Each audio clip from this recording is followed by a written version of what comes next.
The following audio was recovered from a hard drive found in a burned-out storage locker near Seattle, Washington.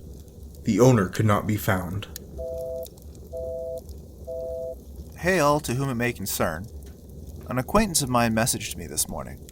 Names omitted, etc., etc., but they work for the coroner's office and had this weird-ass thing to ask me about. I guess she's under the impression that I know odd people that do odd shit and hang out in way too many X-Files groups. Her words. This is why she's classified as an acquaintance at this point. Anyway, let's call her Scully. So, Scully is pretty freaked out actually, and honestly, said freak out kinda seems justified if she has this account straight. Obviously, she wasn't able to send me anything to back it up without violating her source of income, but... Okay, cart before horse again. Headline. A dead guy walked out of the coroner's office last night. Maybe this morning? After the staff clocked out at least. With our city budget what there is, there wasn't exactly a night guy. Punchline. Dude was apparently named Bobby Easter. Right? No real ID, just a leather case of business cards. Maybe in his 30s and Cuban or Hispanic mixed ancestry just based on the look of the guy.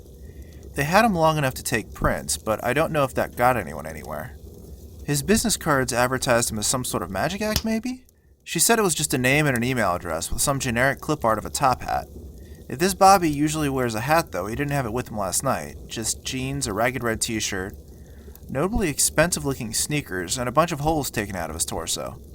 She actually got pretty technical here, but I don't have the stomach or the education to get it into it publicly. I think it was her coping mechanism, honestly. The SPD brings him in mid-afternoon, and the coroner on duty had enough time to process him and do an initial inspection, but not much else. There was a police report from the scene he was recovered from, but I don't think Scully has access to it. Anyway, I didn't press her about it. Yet.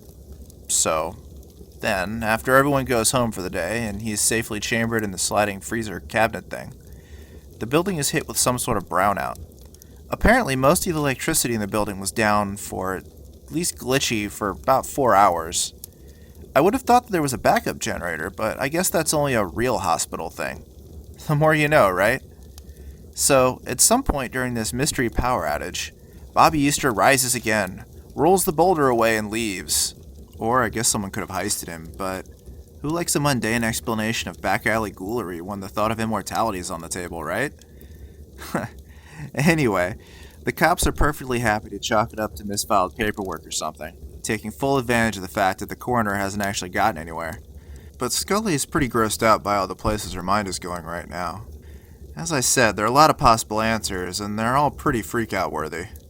I told her first to check out some X-Files groups, of course, but she says that's why she messaged me. So, semi-anonymous weirdos, what does one do with a dead body around here?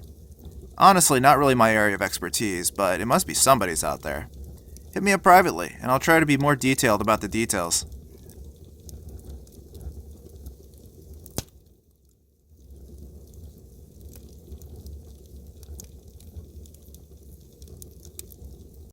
We hope you've enjoyed this presentation, and we hope you'll subscribe for more creepy content.